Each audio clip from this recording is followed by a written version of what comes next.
What if I told you one of the most consistent players on tour keeps knocking on the door, but the same opponent refuses to let her in? That's exactly the story unfolding in Miami, where Jessica Pegula once again finds herself staring across the net at Elena Rybakina. Different tournament, same question. Can this finally be the moment everything changes? Welcome back to Tennis Desk, where we break down the biggest matches with real insight, real emotion, and no fluff. And trust me, this quarterfinal isn't just another match, it feels like a turning point. Let's set the stage. Pegula vs Rybakina has quietly become one of the most intriguing matchups in women's tennis. They've met at some of the biggest events on the calendar, from hardcourt majors to elite finals. And every time, the outcome has leaned the same way. Rybakina leads their recent battles, and that mental edge is real. It's not just about power or tactics anymore, it's about belief. But here's where things get interesting. If you've actually watched those matches closely, you know Pegula hasn't been outplayed in a one-sided way. Far from it. She's been right there, pushing sets to the limit, forcing tiebreaks, even taking sets off Rybakina. The difference has often come down to just a few moments. A missed return here. A huge serve there. And against someone like Rybakina, those tiny margins feel massive. Now, fast forward to Miami 2026, and both players look locked in. No dropped sets. No signs of hesitation. They've cruised through their draws with confidence, and more importantly, with clarity in their game plans. This isn't a situation where one player is struggling and the other is dominant. This is two informed players heading straight into a collision. But conditions matter. And this might be the biggest factor working in Pegula's favor right now. Miami is different. The courts are quicker, the ball moves faster through the air, and daytime matches bring an extra layer of speed. That 1 p.m. start time. It could be huge. In previous meetings, Pegula has often had to deal with slower conditions, night sessions or surfaces that blunt her timing. That's not ideal for a player who thrives on taking the ball early and redirecting pace. Here, she gets something closer to her comfort zone. And let's talk about her style for a second, because Pegula doesn't always get the credit she deserves. She's not flashy. She's not overpowering. But she's one of the smartest players on tour. Her ability to absorb pace, change direction, and stay composed under pressure is elite. She turns defense into offense without forcing it. And on a faster court, that skill becomes even more dangerous.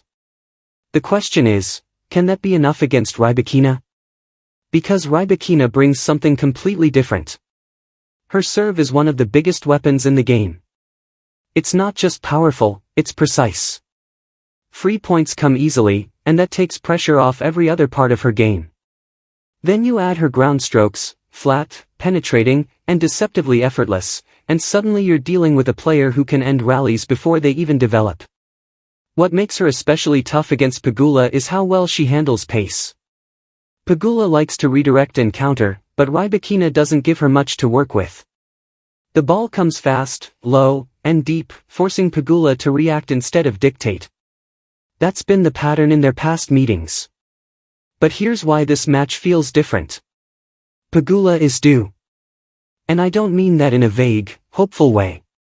I mean it in a very real, performance-based sense. She's been building toward a breakthrough against Rybakina. Each match has been closer, more competitive, more revealing. She's learning what works, what doesn't, and where the opportunities are. In Miami, those opportunities might finally line up. If Pegula can get a read on the serve early, just enough to neutralize it, she can extend rallies and bring her consistency into play. And if she can do that in these quicker conditions, she might be able to flip the script. Turn defense into pressure. Turn rallies into chances. But it won't be easy. Because Rybakina doesn't panic. Even when pushed, she stays calm, keeps her rhythm, and trusts her weapons. That's why she's been so hard to beat in these high-stakes moments. So what does this come down to? Execution under pressure. Not just who plays better overall, but who handles the key points. Break points. Tie breaks. Those moments where everything tightens, and one decision can swing the match. In their past meetings, Rybakina has owned those moments. If Pegula wants to change the story, that's where it has to happen. And honestly, the timing couldn't be better. Pegula is playing some of her cleanest tennis right now. Her movement looks sharp, her shot selection is confident, and there's a sense of patience in her game that wasn't always there before. She's not rushing. She's building points. She's trusting the process. That's dangerous. Because when a player like Pegula combines consistency with belief, she becomes incredibly tough to break down. And if she can just tilt a few of those tight moments in her favor, this matchup suddenly looks very different. So here's the big question, does the streak continue, or do we finally see a shift? For me, this feels like the moment Pegula breaks through. Not because Rybakina is slipping, but because Pegula is rising. The conditions suit her. The form is there. And the experience from those past losses might finally pay off. But that's what makes this match so exciting. It's not predictable. It's not one-sided. It's a battle between two elite players, both with clear paths to victory. And when matches are this close, anything can happen. So what do you think? Is this finally Pegula's time to flip the script, or will Rybakina prove once again why she's had the upper hand? Drop your predictions in the comments, I want to hear your take. Because one thing's for sure, this isn't just another quarterfinal. It's a story waiting for its next chapter.